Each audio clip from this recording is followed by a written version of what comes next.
What's up, gamers? My name's Scyushi, and today we are starting our Let's Play series of Cube World. The game's finally out. Sorry this video is a bit late today. I was a bit busy with things. Not to mention, I did originally have some videos of Cube World that were overly critical because, in all honesty, the changes that he's made to this game are very, very strange and in a lot of ways remove the whole idea of progression. So that said, I've had a couple hours with the game. I've kind of come to terms with the fact that this game is very, very, very different from the alpha version, and I still want to do a Let's Play series of it. I don't know how long we're going to play it, just because the way that the game works right now is your progress in the game is pretty much dependent on completing one specific biome, and then once you end up completing that biome, your gear from that biome becomes valid so that you can use it in a nearby biome, because if you don't complete the biome and you just go to a new area, you literally just end up losing all of your gear. It just doesn't end up carrying over and doesn't end up being super duper strong or anything like that.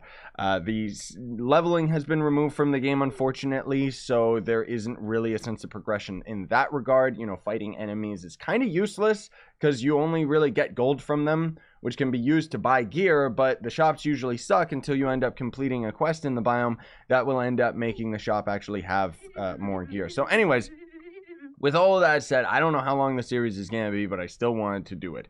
So this is going to end up giving us some lore. So the realm of Scyushi, we've actually got 10% increased lore. I don't know what that does. Maybe it just ends up increasing the percentage that we can get off on shop items or something. I honestly have no idea. The game does not, it doesn't tell you anything. We just found climbing boots. What? Climb even the steepest walls throughout the Desmer Plains. See, so we can only use this item in the Desmer Plains now. Which I guess that's pretty cool, but I don't really know what that did. Like, did that give us more stamina for climbing or something? Our climbing speed doesn't seem to be up. I don't know. But we're playing as the warrior character. And the other thing that is kind of difficult about this game now is that this right here is a spawn point as well as a fast travel point. So you have to go out of your way to find the spawn points in order to end up unlocking the fast travel point, but also so that you end up actually respawning. So these enemies right here, the way that enemies difficulty works is they're the same as gear. So they're going to go from white, green, blue, purple, yellow, I think. But then they're also going to have a star beside them, so you can see that this guy is a 2-star green. He'll probably wreck my face. This guy is a 1-star white, which you can only really take it with a grain of salt, because in all honesty, most enemies, even at 1 star, are going to end up being, they can end up being really powerful depending on the enemy type that they are. But we're playing as the good old warrior, which is awesome because we seem to have a little bit of life steal. I'm not exactly sure how this character works, but he also kind of has on his third attack, like we've got very slow attacks, but his third attack is an uppercut that knocks down most enemies. And then if I press F1, it's kind of covered by my face cam, but we've got other abilities. So our right click is going to be a bash. We can charge it, but that seems to be kind of useless. I find that if we use it after our third uppercut attack, it's just an insta-cast. And then if we hold shift, we're going to end up doing the cyclone move, which drains our stamina, which is really, really cool that it actually works. And then if I'm standing still and press middle mouse, we can actually take all of our stamina to do a jumping attack like that. Doesn't seem to be very useful. You know, maybe it's just because I'm not very good with it yet. Hey, we got some leftovers. So leftovers is going to be an unidentified item, so we basically got to go to town and identify it, right? But if we're just running around and press middle mouse, we're going to dodge, and that's going to be similar to Dark Souls. It'll give us invulnerability frames, right? Which is really, really cool. Adds a little bit of skill to the combat system, which I really, really like. And then we've got our ultimate ability, which is Rock Fist. So this is a really awesome ability that I like. It's because we're maining a berserker character. So as we end up going to the town, and that's what we're planning to do today, because the town is right over here. I can see it on the map. It's these little black spots. If you zoom in even more, you can see a little bit more detail, but thankfully I was able to see that right away. I'm kind of getting used to the map and the way that it works. You can see these are other points of interest. There's a lava pool right here, so I can just start marking all of this stuff. This is going to be like a save point, or respawn point or something like that. I don't know. I kind of gotta just explore and see what happens, right? But there's gonna be all these points of interest in this one biome, and that's most about what we're gonna focus on in this series. Is we're just gonna be staying in one specific area. I'm also in Crichton's game right now. I actually joined it because in my world it's nighttime, but if I join him it's daytime, and there's something that's altogether awesome. Rock fist, I love that move.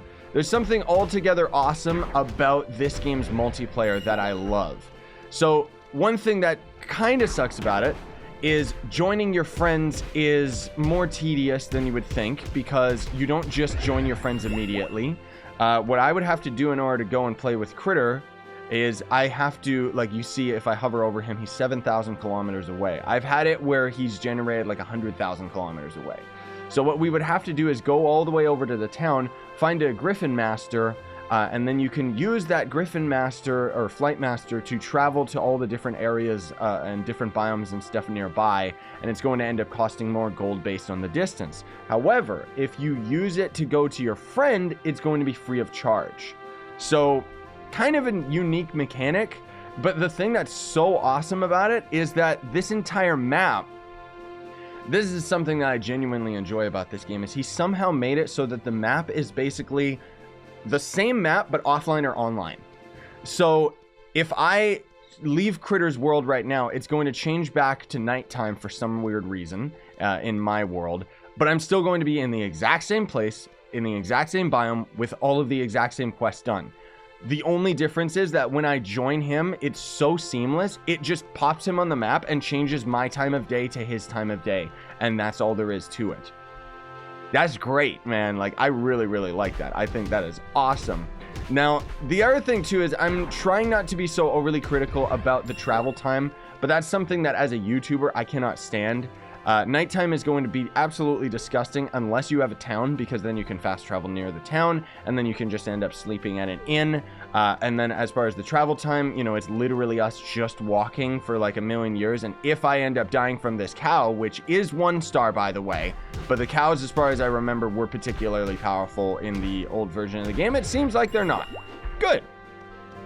But if I would die, and let's say that we're all the way by the town and I didn't end up getting a respawn point, I would respawn all the way back at my last checkpoint, and that would be it. There would be nothing I could do. I personally think that that is a little bit bogus. Something that I would actually prefer is if respawn points and fast travel points were 2 separate things. I think that respawn points should always, like, they should be the same as the alpha version, where you just spawn at your closest respawn point, and then you should be able to unlock fast travel points just as you're exploring and stuff like that. So anyways, we saw on that cow we ended up getting radicchio something, I don't know, a salad, right? So rare items can drop like all over the place from all the different enemies. Usually your best bet is game ending humanoid enemies, because they have a higher chance of dropping gear, whereas most of the animals and stuff don't really do that. I'll talk to this guy in a minute as I finish explaining my point. But you see, from that guy we ended up getting a salad, so you can end up getting various food items from enemies. Some of them are consumable for yourself, and then there's items like this, which this salad is actually used for taming. So I would have to check the wiki to see what food is equated with what animal, and then you literally just go up to the animal, use the food, and then you can tame it, and then you end up having a pet with you.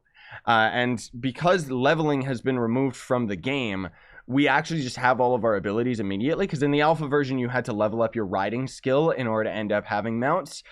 In this version of the game, as far as I know, somewhere in each of the biomes there's going to end up being reins, so you got to find those in order to use a mount.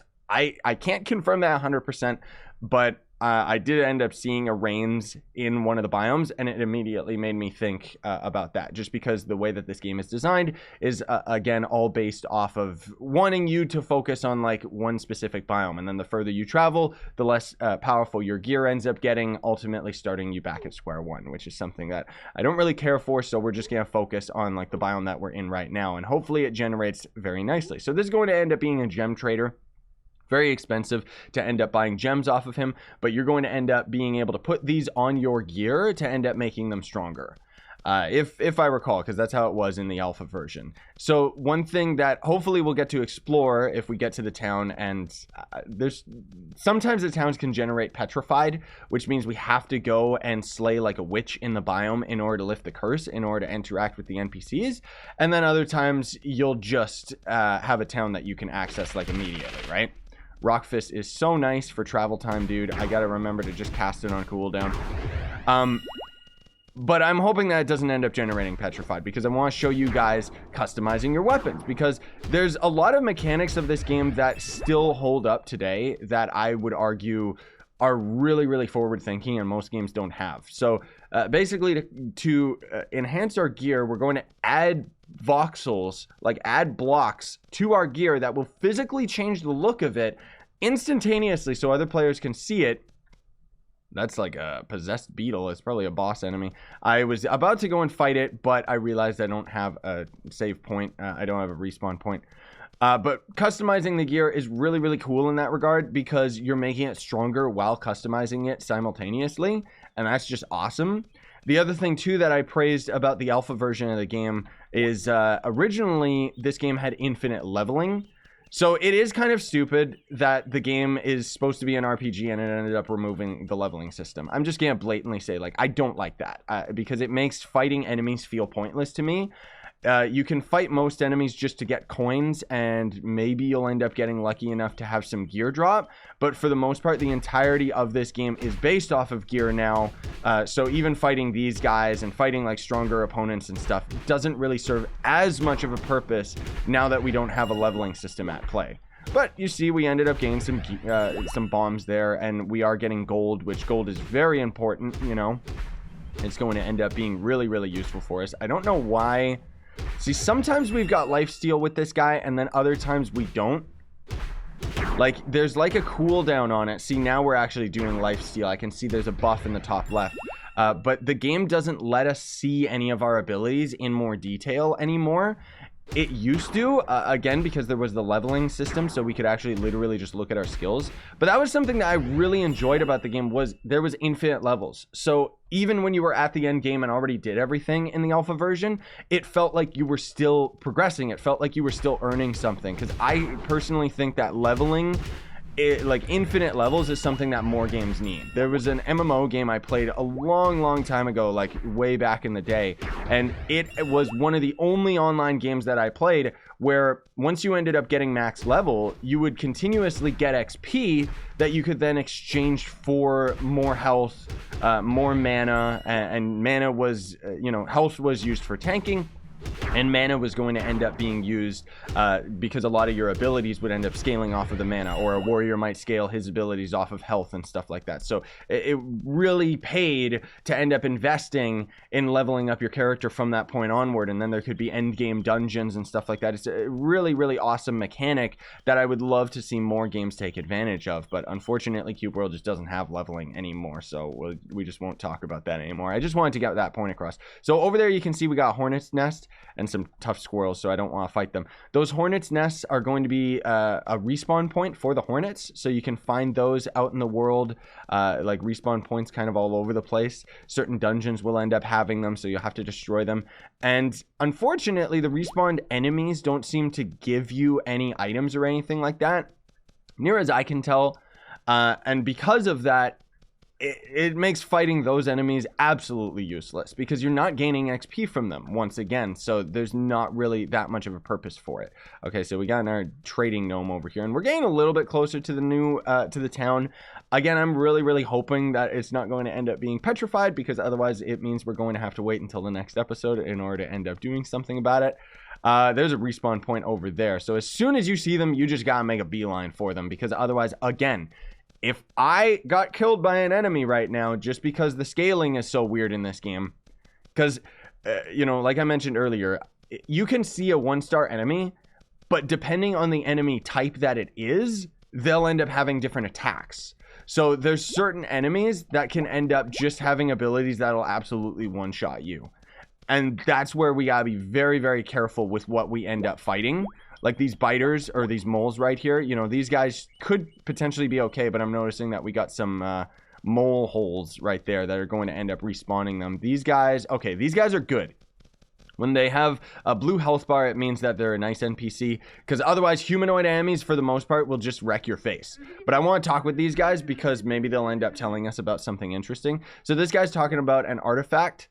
An artifact, near as I can tell, is the actual form of progression in this game. So as we end up getting further and further progression inside a specific biome, somewhere in each of the biomes, there's going to end up being an artifact. Near as I can tell, maybe it's just somewhere in this kingdom, because all of these kind of generate as being a similar kingdom when all the biomes are next to each other.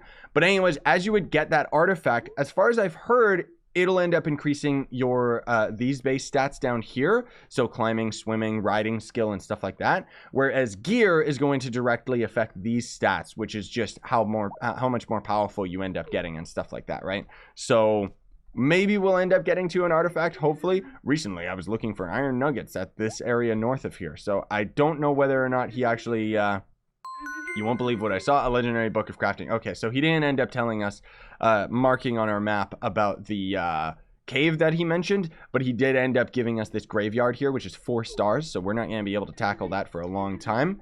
I love hang gliding. Okay, weirdo. Where was... Oh, gosh. I got distracted, and I lost track of where we were going, because the respawn point was, like, somewhere over here. But it's awesome that you can talk to NPCs and end up getting random quests from them now. I think that that's an amazing mechanic. Okay, I'm going to just go around this, actually, because I do not want to tangle with these guys, even though they're just 2-star. He might wreck my face. Yeah, they're ranged enemies as well, so we're going to try and get this fast travel point as soon as possible, so I don't get destroyed. Yes. Like, I love the idea of unlocking fast travel points, but I still don't think, like, I think respawn points should be something separate. All right, let's try and take this guy on. Now that we actually have a respawn point, it's fine, because if we lose to him, we can just respawn right here and then start fighting him again. And he drops some leftovers, so that's awesome. But you can see he absolutely destroyed my face. Let's try and take on this guy with the help of our little treasure gnome buddy. Oh my gosh, this guy is extremely powerful. These enemies just wreck my face. I still didn't try climbing on something. There we go. So we gotta get our lifesteal going. And so long as I just keep strafing around him, it seems to give us a lot more survivability, because that guy's all ranged and stuff, right? So let's see how the climbing works. Okay, so that's what it does. It doesn't take any stamina now to climb, which, that's awesome, man. Those climbing boots are fantastic. Dude, okay, that's pretty cool. I can get behind that. But the thing is, again, the climbing boots are not going to be useful in other biomes. So we have infinite climbing in this biome specifically, which kind of sucks, because it means that if we even move over just the slightest bit, like, it's weird that this game is highly, like, it seems like it's very, very much focused on exploration. But the fact that your progress is reset in every biome, I feel like that would just get tedious after a while, you know? So that's why, like, in this series, I'm going to go out of my way. Like, we're going to see a lot of this green grassland, guys. We're not going to see another biome for a very long time. Not until we end up getting more powerful in this biome. And even then, I got to see just how brutal the scaling is from one biome to another. Because from what I heard from a friend of mine, he said that if you end up completing a biome, I don't know how you do that. I'm assuming just completing all the quests and stuff, and maybe there's like one last quest point of interest that you would end up having to complete. I don't know. But as you end up completing a biome, you'll end up getting, what is it? It's like your gear ends up becoming a plus beside it, and then you can actually use that gear in other biomes, and it's going to end up actually having proper stats to it. So you have to have that plus gear in order to actually progress further, or something to that effect. I'm not sure. Hey, you have high quality chest armor. Good job. I have literally the starting gear. Are those climbing spikes? Good job. Please be careful when climbing those rocks. So he might have given us the quest to find the climbing spikes. I don't know. Hello? Yes, what do you have to say? Just a nice chest piece? So you are a warrior. Yes? Yes, I am. Obviously, rogues are the best. Oh, I mean, they were, but they were one of the best. All right, so we ended up finding a town here, which I really should try and see if there's a spawn point nearby. It looks like that might be one right over there. No, that's just something else. Okay, so I gotta just be very cautious if I end up fighting anything around this town. Unfortunately, towns don't seem to generate with fast travel points, which kind of sucks. I wish that they would. But anyways, so this is a saw. We can end up, you know, if we end up finding lumber out in the world, that's where we would end up cutting it. And then this is where we would end up applying, you know, upgrading gear that requires like wood.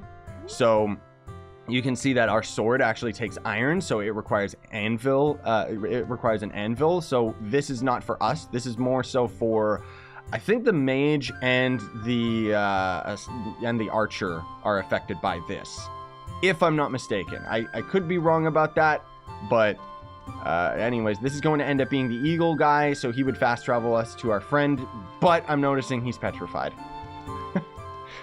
Oh man.